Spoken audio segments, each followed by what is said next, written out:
What's going on? Welcome to Home Built Workshop. Welcome to Wednesday Live. Hope everyone's doing awesome.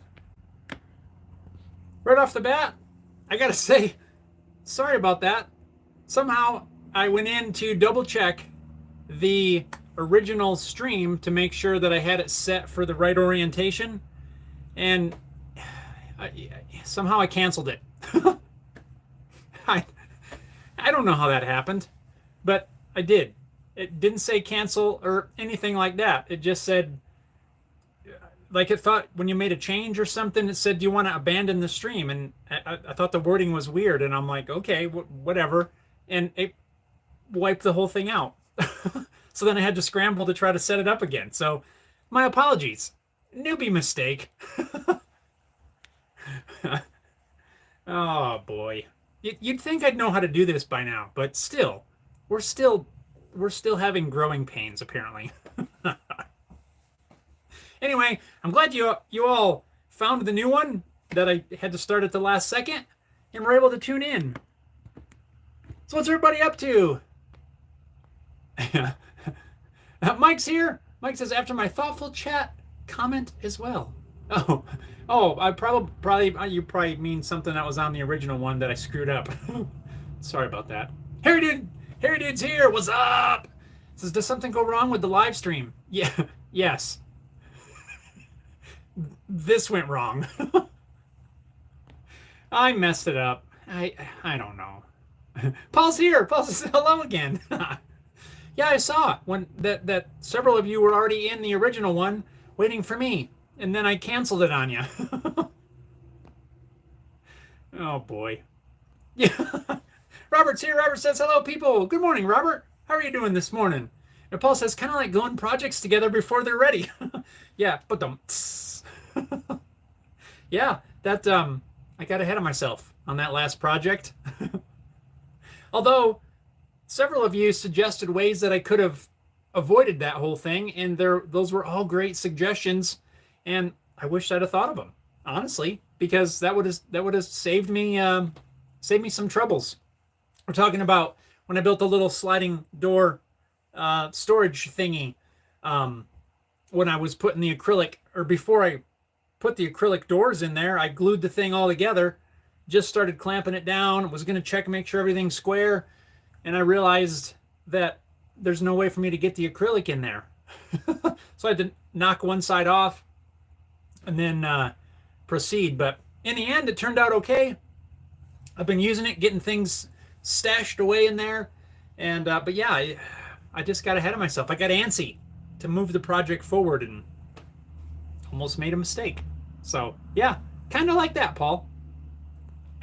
Robert says, that's okay, Jeff. We don't mind too much.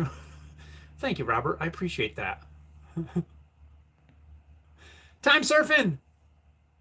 What's up? Good morning.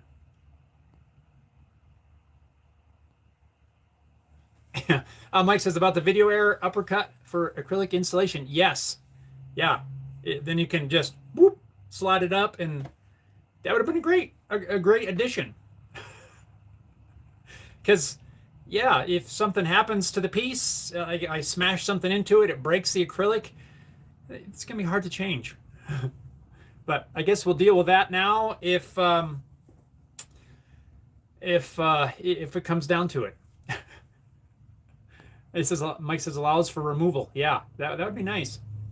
Paul says we need to see it to see how much junk you're already piling on top of it. I don't really want to show you, but I will. I'm gonna scoot out of the way here, and we're gonna swing you around. Oh, you can't. There's stuff in the way. There it is. I'm gonna have to take this down. My hand's in the way. Darn it. So here's the little thing. Works great, but yeah, I got some tools and drill bits and transfer punches all piled on the top, which I sort of like, but sort of not. But overall, it's been so far so good. I really like that. Keeps dust off of certain things, but yeah, it's a flat surface, right? I'm sure that's something that we all have flat surfaces that end up just collecting stuff. Camera lens cap. But anyway, I like it. And even though, yes, it's collected some things so far, I like having the shelf there. So let me get back in frame here because this is weird. I got my head cut off. We'll just put that back up there. So yeah, Paul, like I mentioned in the video, it's going to get piled with stuff. I just don't have all that much room. I don't like piling things on top of flat surfaces, but I guess it comes with the territory. A coffee cheers to everyone. What's everybody working on? What sort of projects are on your bench? I'll show you what's on my bench here in a second. And yeah, cheers. My coffee's not 100% tasty today. It's not bad. I ran out of half and half. So this cup here I had to make with just normal milk, which is not my favorite. It's better than no coffee, though.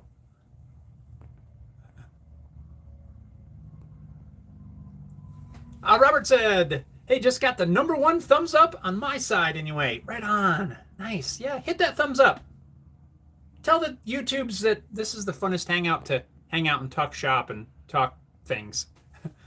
Heritage says, should have made it with a slope top. I considered that. I did think about that, but I also know me, and I will take every available shelf space that I can. So that's the reason I didn't, because I knew I would still put stuff up there to help store things. Even though I don't like it.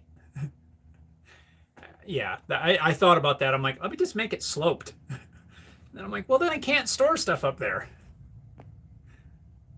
And I need as many shelf spaces as possible, even though they do collect with sawdust and all that sort of thing. Paul says, my saw stop has become a $2,000 bench because it's stacked full of new tools to unpack. Right on. I mean, the new tool part, that's cool. Dallo says, cool shelves. Thanks, Dallo. Yeah, it was a project I did for the video last weekend. So if you haven't seen it yet, head over to the main page of the channel and you can check out that video once we're done hanging out. It was a fun little build. It was just an area of my shop which isn't very big to begin with, right? But that was one area that, I always kind of got frustrated with because things would be on this little shelf on the top. like the glues and things. I would just stick glues there because it's kind of handy. I'd always knock them on the floor. At least now, the things that are on top of it, they're not really lightweight items. And most of the stuff that I knock on the floor is now inside the little cabinet thing. So, but so far, I like it. So it's a neat little project. Mike says, yeah, I guess it's a future content opportunity. Yeah, when I break the acrylic somehow because I slammed something into it, then we'll have to explore options for fixing it up.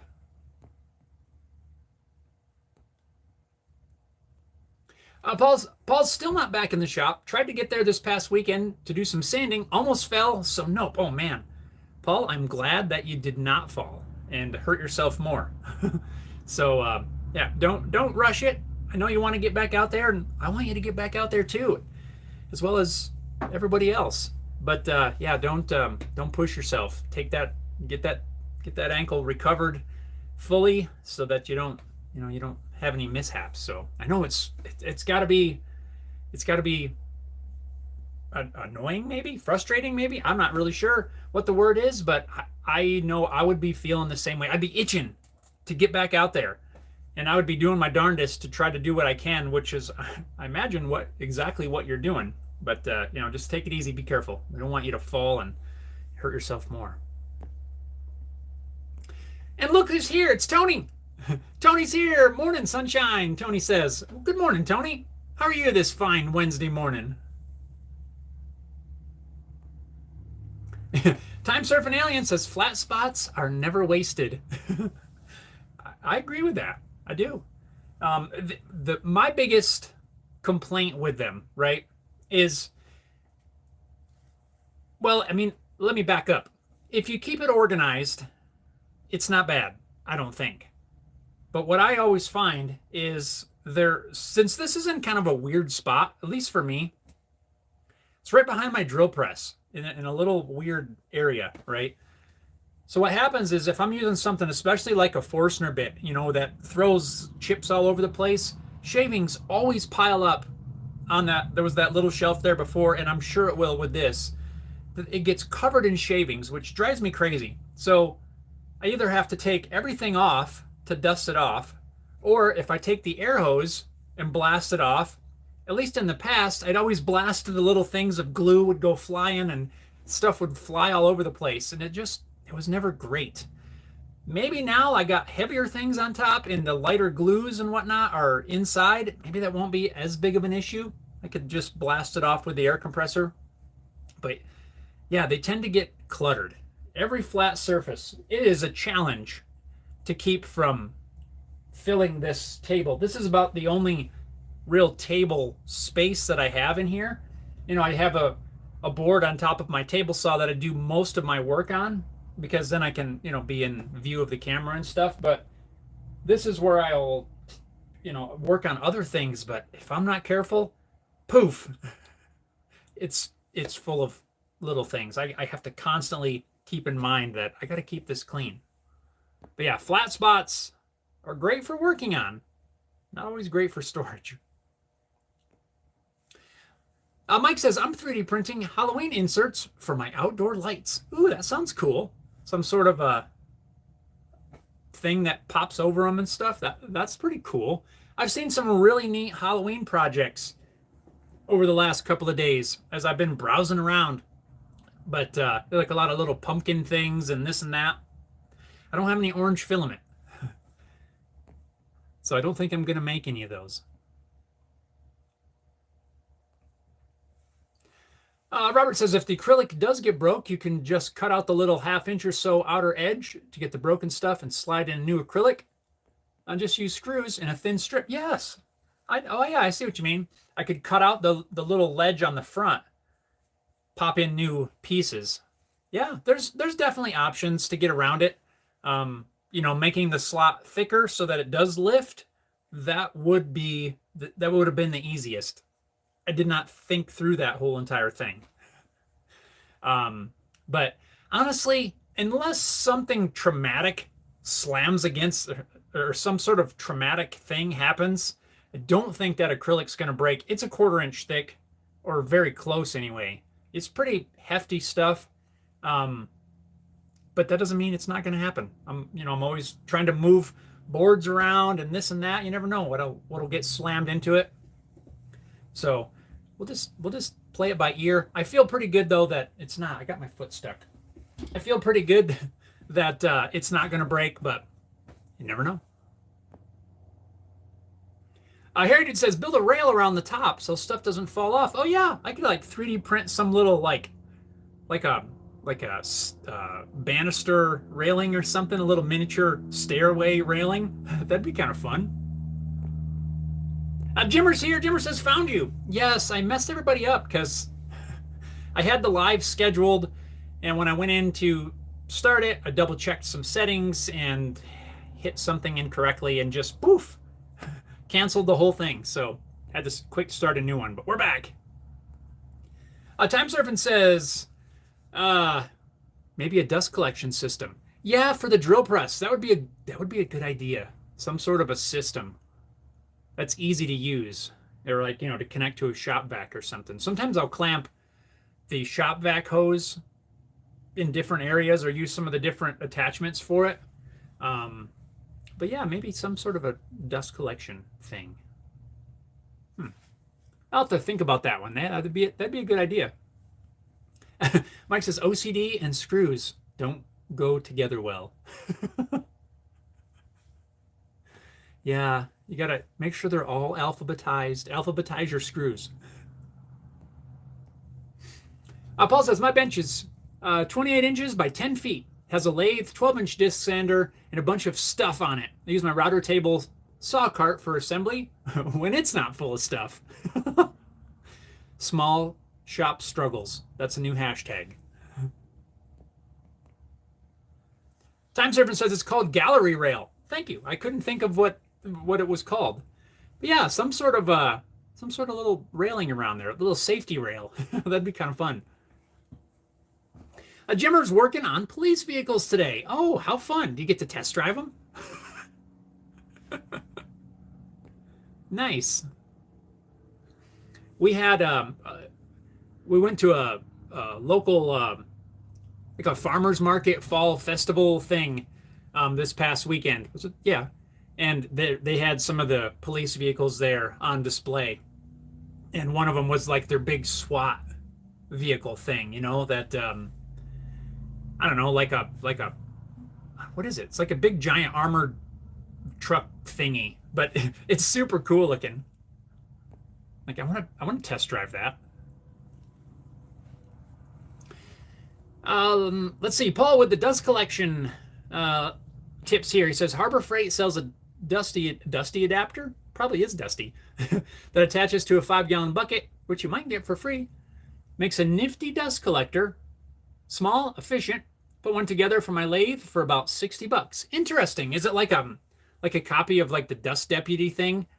I do have some buckets that I could use. He says 32 for the adapter and 25 for that it's including the shop vac for a 1.5-gallon shop vac. I have a 1.5-gallon shop vac, and I have a bucket, so I would just need maybe the adapter. I'll have to check that out.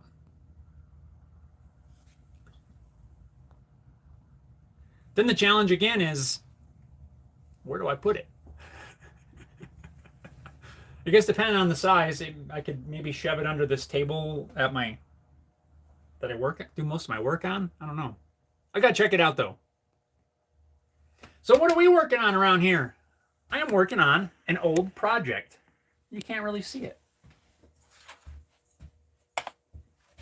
So it's upside down right now, but let me get some things out of the way here so we can talk about what's going on.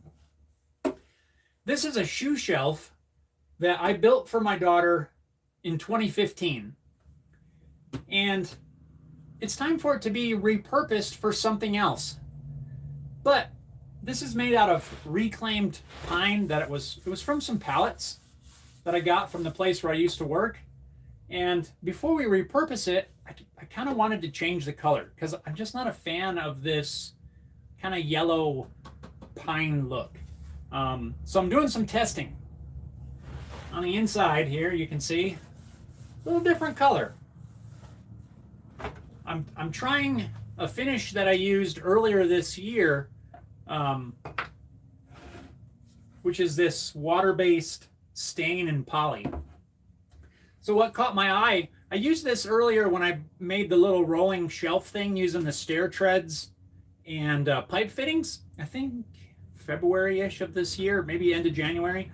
But on the instructions for this finish, it talks about how to apply it to bare wood, and then also how to apply it over something that's been previously finished. I'm like, I've got a couple things that I don't really like the color of. So I've been waiting for the perfect opportunity to test out this finish over something that has been previously finished. And so far, I like the color. I like the way that looks. But what I don't like, and what I can't really show you that great on this camera, is how bad the brush strokes are. The brush strokes are terrible.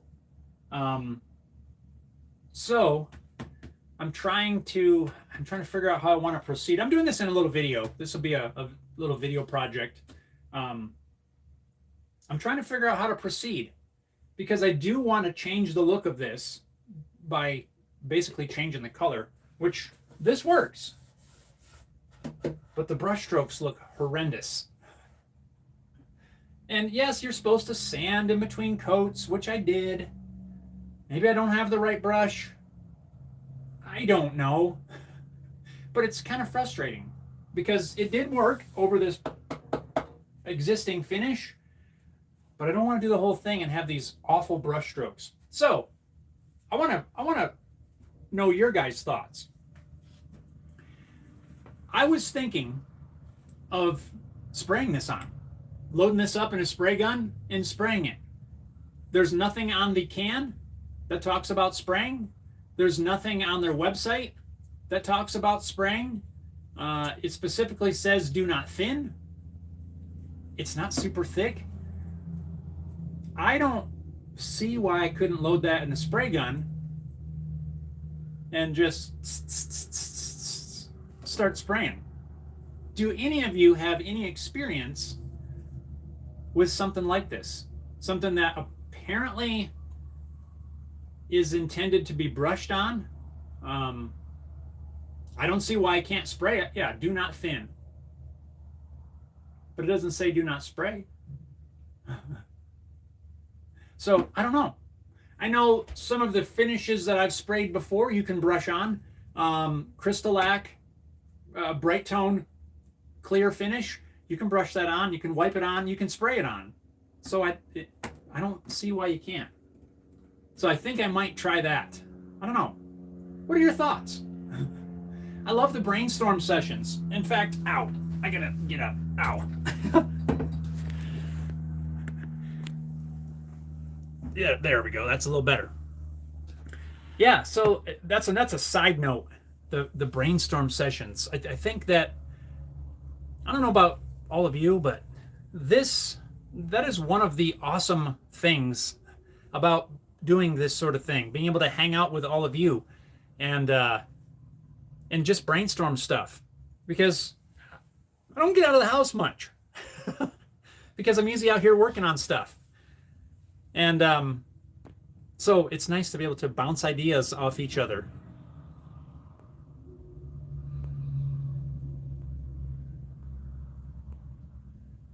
And that's one thing that I enjoy. So if any of you have any thoughts as to reasons why I should or should not dump some of this in a spray gun and see what happens. Part of me says that's what I'm going to try. I'm going to try it regardless. But because I don't know if it'll work. But I think it would turn out better and I wouldn't have those nasty brush marks. Oh, they look horrible.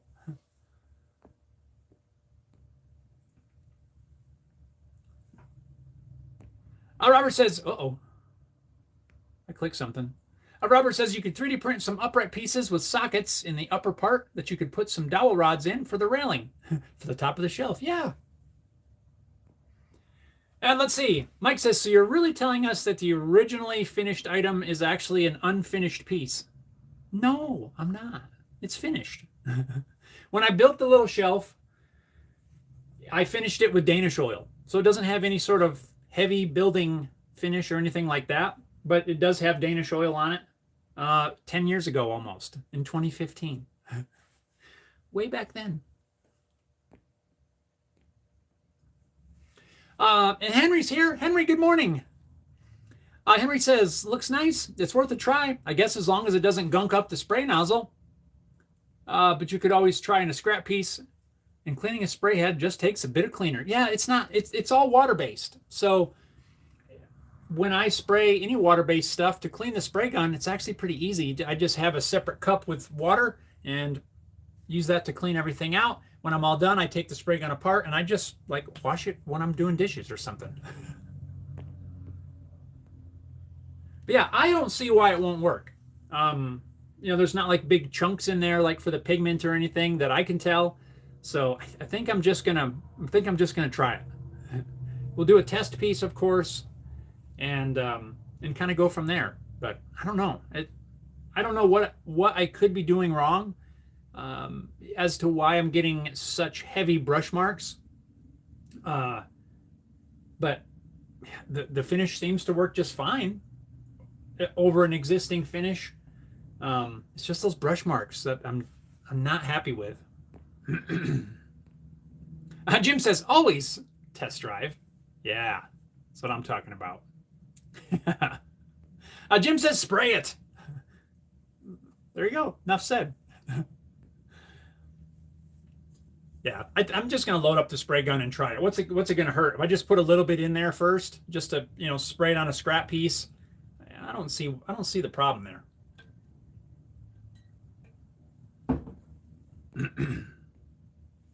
Mike says I used a Bear product for my trailer and really didn't like the color. Ended up sanding it all down and using a locally produced penetrating stain. Ah, interesting. Yeah, this is the first time I've ever used this. I've used Bear brand paints. This is not sponsored or anything, right? This is just something that I picked up because I needed a finish, fairly quick finish for the project I was working on at the time. This is the first time I've used any of their stains or anything.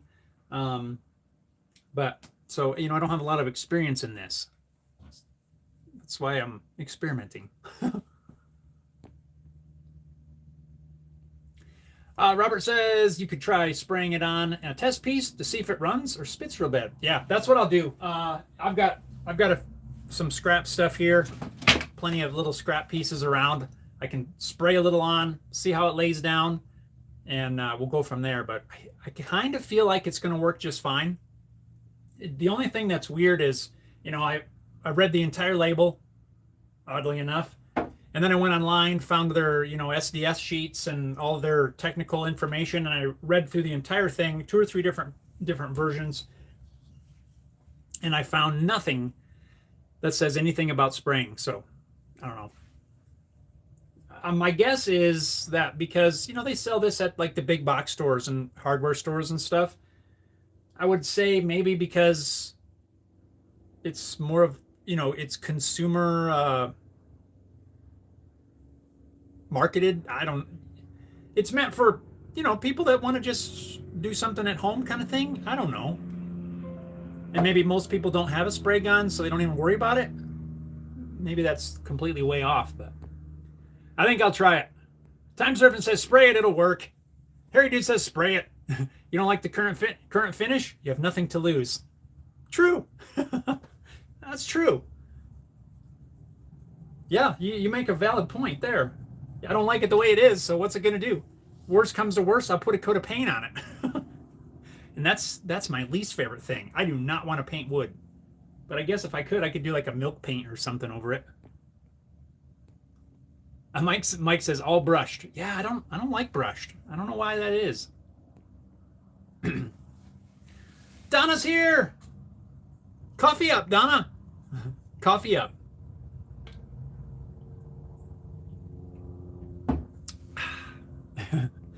Henry says I overthink a lot of projects, so I think it's better to do it and move on to the next one. Backlog for me has grown. Well said, Henry. I do the same thing. And maybe that's something that we can talk about for just a moment. And then I want to get to another project that I got coming up, which we've already talked about a little. What Henry said, I think, is there's a lot of truth to that. Overthinking projects a lot. That's something that I know for a fact that I do all the time, right? I want to try to think through all the issues. I want to try to think through how the thing's going to work. I want to think through the end result and, the good, the bad, what's going to, what if it doesn't work? What's my second option? There's so many variables in a project. And Henry said, I think it's better to do it and move on to the next one. I mean, there's some truth there. A lot more than it seems, I think. A project like this, right? So I spent some time researching the finish, reading the sheets, all this, that, the other thing. Honestly, in that amount of time, I could have filled the spray gun and sprayed a test piece. I mean, it's true. I could have just said, I'm going to try it. Heck with whatever the sheet says. But then there's the other side of me that wants to try to research and figure out, if certain things going to work or not. Instead of just doing it, just finding out. Find out for yourself. Experiment. Have some fun. Learn a thing or two. Like I said, if I'd have just, when I brushed this on earlier this morning and I saw how bad the brush marks were, I should have just grabbed the spray gun and poured some in. But I always got to think through things. And sometimes I don't think that's always a good thing. It's not always a bad thing either. But Henry, you're absolutely right. Just do it and get on with it. And I'm sort of doing the same thing with the belt sander. Remember the belt sander I had here last week? I've got parts ordered for that, some different things, but I've spent a lot of time thinking about that. What am I going to do exactly? How's it going to operate? How is this going to work? How's that going to work? Finally, yesterday, I sort of came to that point. Like, I already sort of knew that I was going to try this. So I just went on and ordered some parts. I don't know if it's going to work, but now I got the parts coming and it should be here in a couple days and we can get started on it. I think I've got everything figured out how it's going to go, but I gotta run to town. I got to get some steel. Once this project is done, we're going to tear into it and start setting it up. But there's a point where you just got to go, okay, enough's enough. Let's do it.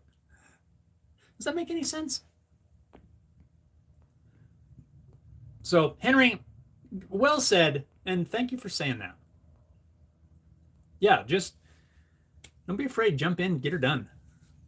Jimmer says, is it reacting with the old finish and causing the brush marks? Does it have brush marks on bare wood? No. As far as I can tell, it's not a reaction. It is the piece is done with an oil finish, Danish oil, so it just kind of wipes on the surface. It doesn't leave any sort of marks. It is literally the brush marks from the brush which I haven't even cleaned out yet. Maybe I'm using a crappy brush. I don't know, but it's the brush marks from brushing this on. Even though I tried to go full length, just not happy with brush on. KK's here. KK says, hope you enjoy the show, my friends. Brother Jeff, I hope you feel fine. From Europe, be well, all of you. Right on, KK. Yeah, we're doing great, man. I feel good. We're working on stuff, enjoying some nice weather before it gets colder. And yeah, we're doing great. And I hope you are as well. Tell everyone hello from us here at Home Built Workshop. Tell everyone in Greece hello from us.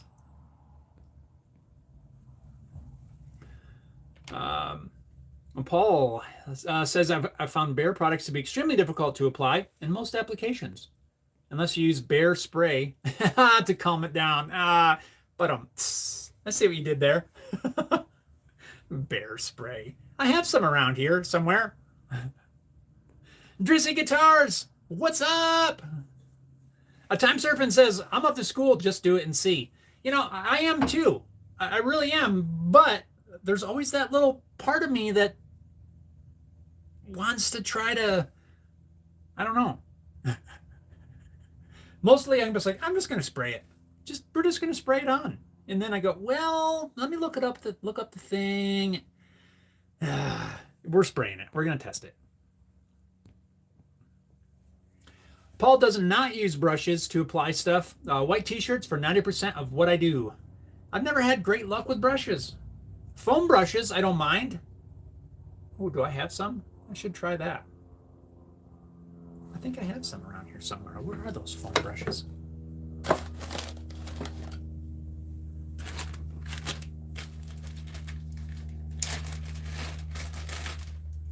Maybe I'll try that too. I think spraying would be quicker, but I'm going to just brush a little piece here real quick. We're going to do this live. We're going to do this live. I'm going to be a little bit out of frame.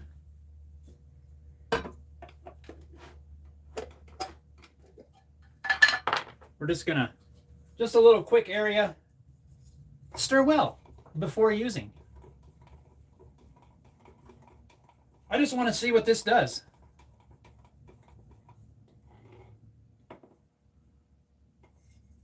Foam brush, let's see here.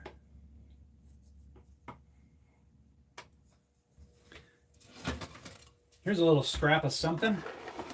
We're just gonna see what we get here. This is probably all dusty. Oh, yeah. Let's see. That way this will dry while we're hanging out here.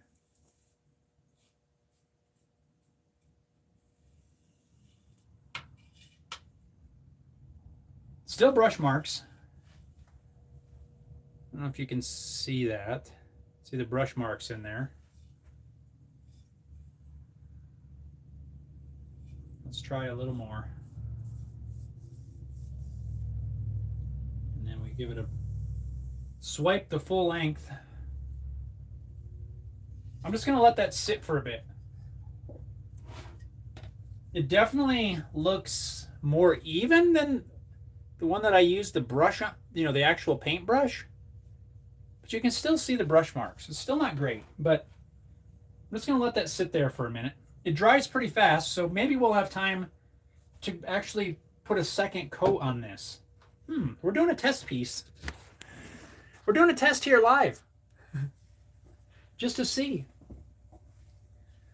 I don't know. We don't know until you try, right?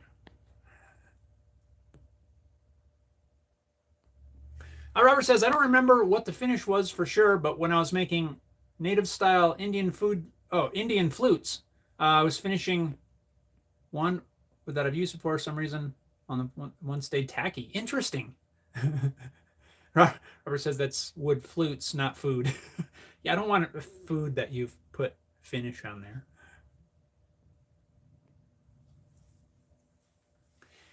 Jimmer says, this situation is a bit different. Reading the directions and SDS sheets is a good thing.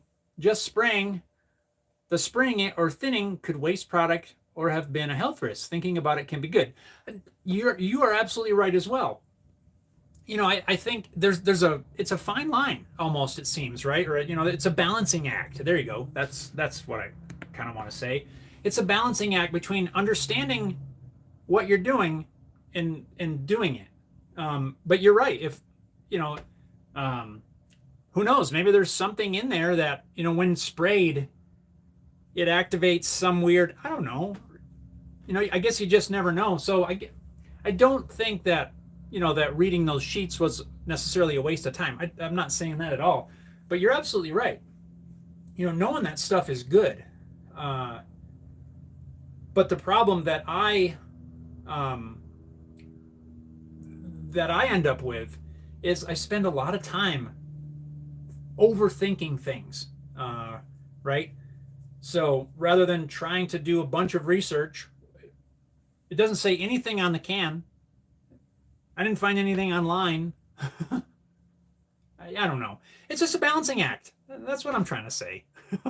Both what Henry said and what Jim said are both very good points in my book. There's a certain point when you just got to do it. You can learn all the stuff, but until you actually just get in there and do it, it's a balancing act. You just got to juggle, and I can't juggle. So Jim, good point as well. That's a very, you just, I don't know. I guess maybe a better example, maybe not so much this, is on that belt sander that I'm getting ready to start on. I had it sitting here on the table where it was last week for a couple of days after that. And every time I'd come out here to do something, I would kind of just sit and look, and I would envision different things. And I did spend a fair bit of time trying to work that out. But, now I've gotten to the point where, okay, I just got to get some parts in and see if this whole thing is going to work. So you guys want to chat about that one for a minute? I'll tell you my ideas here. We'll get to that in a second. Let me catch up on comments, and I'll tell you what I'm thinking, because you can think back to last week when we were talking about that giant sander. Henry says, try to remind myself that I'm the only one that sees the small imperfections. I feel like giving people gifts always reminds me of this when they don't see the work behind the piece. Yes, you're absolutely right. Yeah, we are our own worst critic, as I've heard it said a few times. You notice little things that other people don't. But I think that is one thing that that helps us try to improve, right? So we know you make a project and you give it to someone as a gift, and you're like, well, I can see that little imperfection or whatever it is, and but the person never sees it, but you do.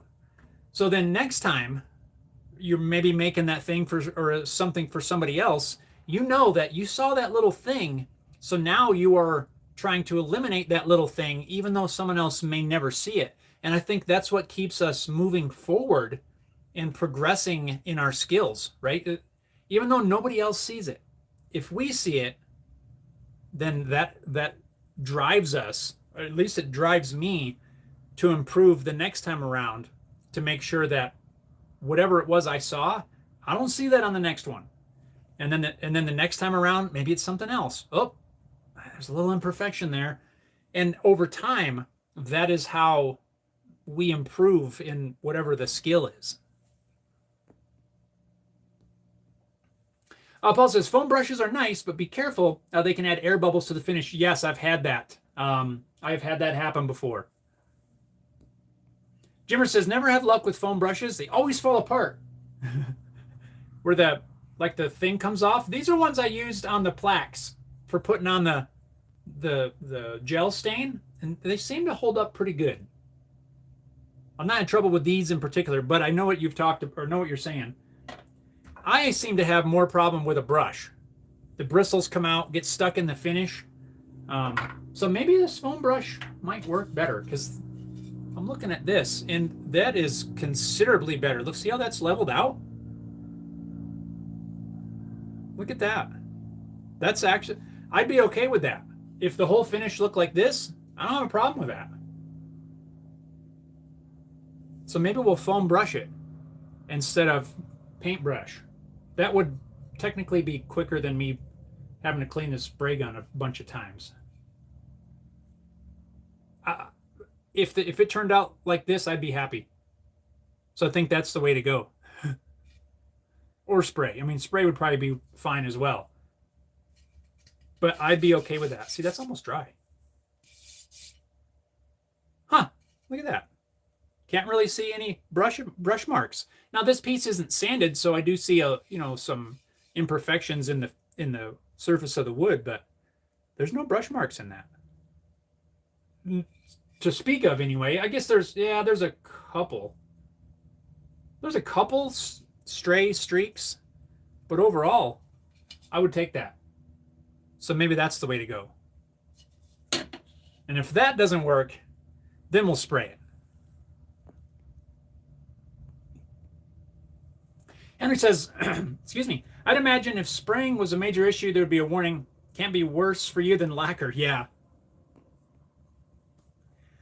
Jim says, not disagreeing with you, but I think it's a situational. Like you said, yes, no, I didn't take it as you were disagreeing with me. I know exactly what you're saying, and a very good point that I overlooked. Robert says, it was kind of strange when you showed that finish in the can. On my screen, it looked kind of gray. When you applied the finish, it looks almost like a walnut stain. It is very similar, and you're correct. It wasn't your screen. In the can, it does look blue-grayish. It's a water-based finish, and even when you first brush it on, it's got a weird tint to it. But when it dries, it's probably not a great representation of the color. When it dries, it's fine. It threw me off the first time I used it.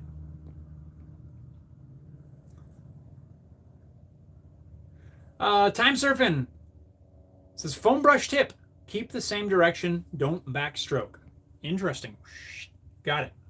I will keep that in mind. Robert says, the streaks looks just more like a grain pattern, not streaks in the finish. Yeah, I think it is in the finish. A little bit of a, well, maybe it's not.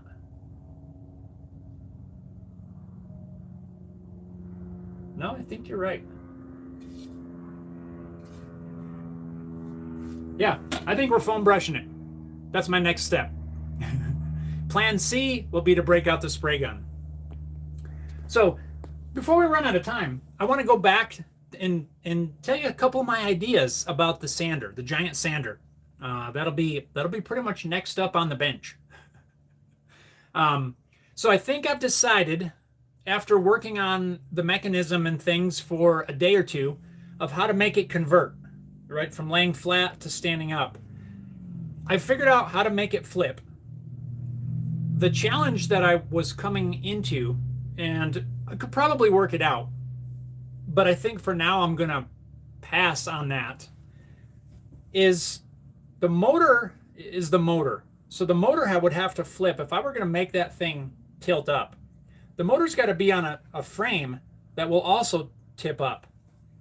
Since the frame of this machine is made out of wood, and I kind of want to keep that as a what's the word? Homage to the original owner or original builder, I would have to somehow reinforce that thing quite a bit so that the weight of the motor can basically hang off of the frame. And I'm worried about racking possibly. So I think what I'm going to do, at least for the first iteration of this wonky machine, is I'm just going to basically build some L brackets that'll bolt onto the back, and then I can bolt it down to the table, which will hold it up on end, which was my original plan. And then on the front, I want to build a big table that is actually not connected to the sander. It would be connected to the table. I've got some linear bearings and rails coming, which I think if I mount this table, the sander table, so that it can slide up and down, and we'll put a little screw jack thing like on my acoustic side bender, so that you can raise and lower the table that rides on linear rails. Then I can bolt the motor to the side of this table that I have in mind, and I think we'll have an operating giant homemade edge sander. At least that's the plan for the first iteration. In my mind, I think it'll work, but until we actually get to making it, I don't know. But that's what I have in mind. I know we were brainstorming about this last week, some different things to do. Of course, there's still going to be a lot of stuff like, building some dust collection and a bunch of different other things here and there, rewiring everything so that it has actual 3-wire wiring, because when I got it, it's only the 2-wire. There's no ground or anything in there, so we'll be redoing all of that. But I think the basic machine will just get mounted on its side with a big, large table that is height adjustable, because I don't want to always sand in the the very bottom of the belt. When I got an 8-inch wide belt, I want to be able to move that table around to use different areas, or depending on what we're working on. So that's the plan for the first version, and then from there, if we need to change or modify, then that'll be the plan. Once I get this little shelf project done, then we're gonna tackle that sander. We're gonna be tearing into that pretty quick and get that thing done. I mentioned that I've been working on cleaning the shop out, and I've got some space cleared to allow me a tiny bit of room for this sander, although it's sort of in the way, but it's going to have to work. But it's going to be fun. I think it's going to be a fun project. I know I'm going to have to do some welding. I got to build some, pretty stout L brackets to hold this thing at a 90-degree angle. But yeah, it's going to be cool. I'm excited to get started on it. Uh-oh. And it looks like, for some reason, remember a while back, the comments just stopped on here? Well, that's what it's done again. So I have this open, I have it open in YouTube, and the comments are there, but right here, there's nothing there. So let me go back to this, and we'll get caught up. Well, maybe not. Maybe everything stopped. The comments have all stopped. Why is that? I've lost all of you. Wonder why that is. Well, apparently,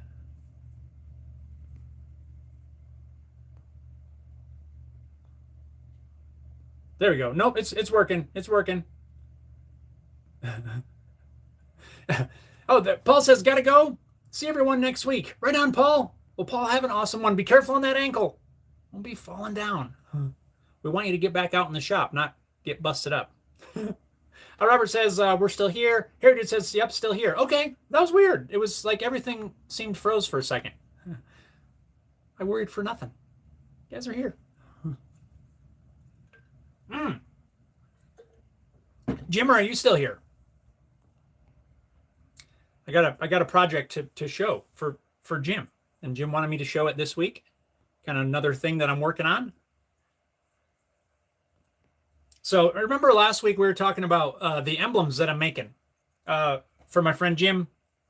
Jimmer and I, we've been friends since 7th grade. Probably one of my longest friends on the planet that I've had. But anyway, I've been working on and off. I need to get after it. But some emblems for a custom car build, or his Jeep build that he's been working on, and I'm 3D printing them. So, but I wanted to show you the little emblem. This was a test piece of the emblem. So you know there's usually CJ7, CJ8, CJ5, all that stuff. But these are custom emblems that are going to be going on his custom-made Jeep trailer. CJT trailer, get it? So these are it's something I've had them drawn up for quite a while, but I wasn't happy with the prints I was getting off of my other printer.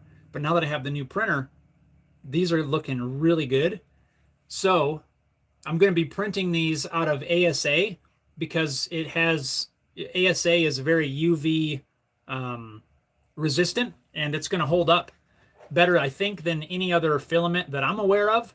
So as soon as the ASA gets here, I'm going to be printing these and then shipping them to him so then he can attach them. You know, we use some emblem molding tape, I'm guessing, because as far as I know, none of these have provisions for screws. So I think they're all stuck on with like a VHB tape. So yeah, this is something else, a totally off-camera project, but I know Jim had mentioned sharing it in the live here. So Jimmer, I'm working on these. I'm waiting for the filament to show up. Originally, I was going to use PETG, but from my understanding, ASA is way more UV resistant. So that's what I want, because these will be outside, you know, on the side of a vehicle the entire time. So I thought they're pretty cool. A fun little project, multicolor print, which I'm extremely happy with so far. Again, not sponsored or anything. Robert says, what's the name of the printer? I know you mentioned it, but I don't remember what you said it was. The new printer is a Bamboo Labs X1 Carbon. Like I said, not sponsored. Totally, you know, bought this. I have no interest in any of that. No vested interest, is that the term? I don't know. But it's been a great machine so far, and this is the way it came right off the printer. It's not hand painted. This is black PLA, that's white PLA, and it just changes filament, and it just works. So can't wait to get these wrapped up as soon as that ASA filament comes in, and I'll get them off to Jim, because it's something I've had in my back pocket for 2 years or something like that. So I want to get them done. Time Servant says, can I give a plug to RJ's Cave and the autism awareness build he's doing? Yeah, absolutely. I'm totally cool with that, especially since I have been in contact with RJ's Cave. You know, as looking for, he kind of told me some of the things he's looking for the build. I told him some of the stuff that I have on hand already, and you know, I don't know if it's anything he's going to be able to use, but if he comes back and says, yeah, hey, we could use this and this, I'll happily donate some parts to the guitar build. So yeah, absolutely. Everybody go check out RJ's Cave, doing that, like Time Surfing said, the autism awareness build, which is pretty cool. And I've talked to RJ's Cave, so yeah, it's totally fine. And maybe remind him if he needs those parts or not. You know, I don't have a ton of parts on hand, but I did tell him the ones that I do have, and I don't know if it's something they can use or not.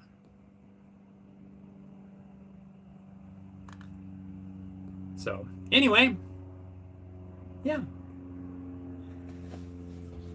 I've also got the next guitar builds kind of rolling around in my mind.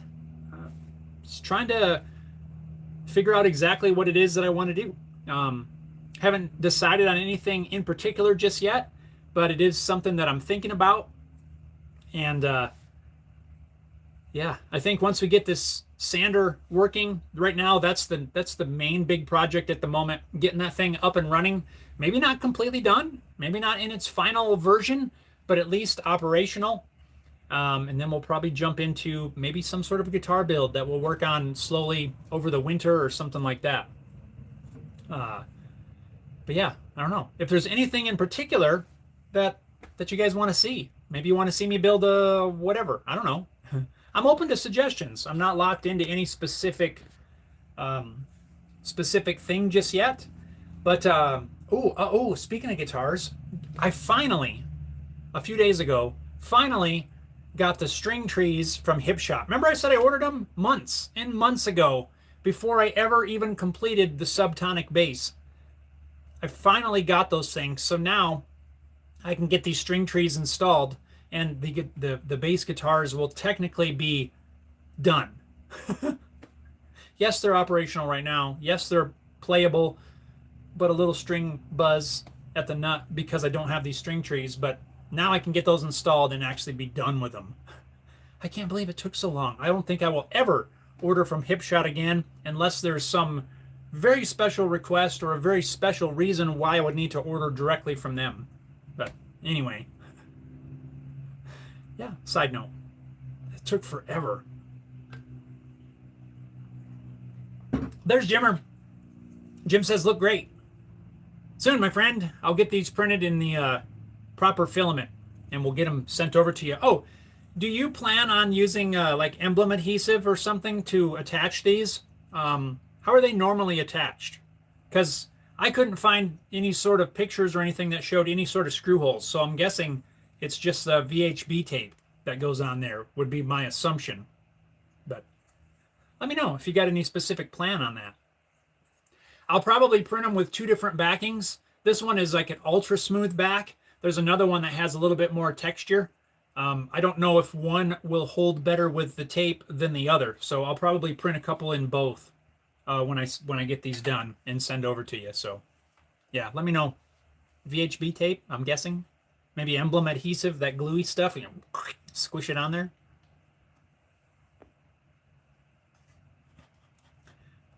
So anyway, yeah, so that's what's going on around here. Projects in the works. Again, I'm looking at this, and it's still, it looks very acceptable to me. So I think that's the route we're going to go. So I think I'm going to get this stuff applied when we're done here. Crank up the camera, film me applying this stuff. Jim said, two-sided foam tape. I've been using a really strong RTV. Robert says, you know those electrical fractal burn designs that are so dangerous to do? Yes. Sometimes they look cool, but I've heard you get electrocuted if you're not very careful with those. Uses like a transformer from a microwave or something like that, which sounds like a cool project.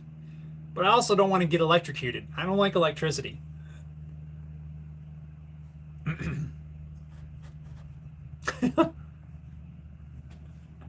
Oh boy.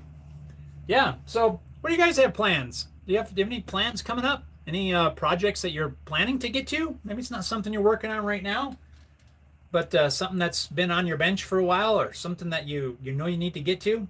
Like, I know I need to get to a guitar build. I know I need to get to this sander build. What about you? What's coming up? Any fall plans? Anything that you guys do in the fall? Those of you that live in the more tree area, a more forested area, Jim, how are the leaves looking this time of year? I think I talked to some family of mine back east, and I think they said that maybe the peak is past for the fall colors, but that's something I do miss here. We get a couple of yellows. We don't get the reds and the oranges and all the different shades.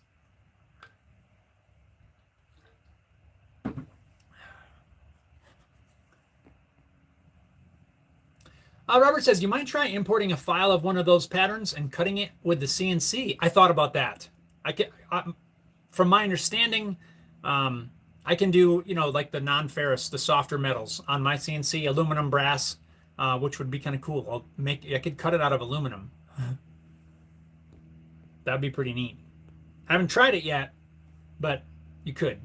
Then you got to paint it or powder coat it or something like that. This way, I can print it in the exact colors. Well, that's the exact color it needs to be. Black and white. So, anyway, I think we'll wrap this up. I got to get to applying some stain here. So, I want to say thank you to all of you for hanging out, as always, and thank you for allowing me to brainstorm some ideas, and we can talk about things like we do. That's what makes it so enjoyable to hang out on here. Oh, Heritage says burn the fractal pattern with the laser on a guitar top. Ooh, now that would be cool, and I don't have to worry about getting electrocuted. Yeah. I heard a weird noise. I like that idea. I'm sure there's graphics of those fractal patterns probably all over the internet. Probably not even that hard to create either, but yeah, that's a good idea. We're going to do a fractal burn guitar top, but it's not fractal burned. I like it. Good call.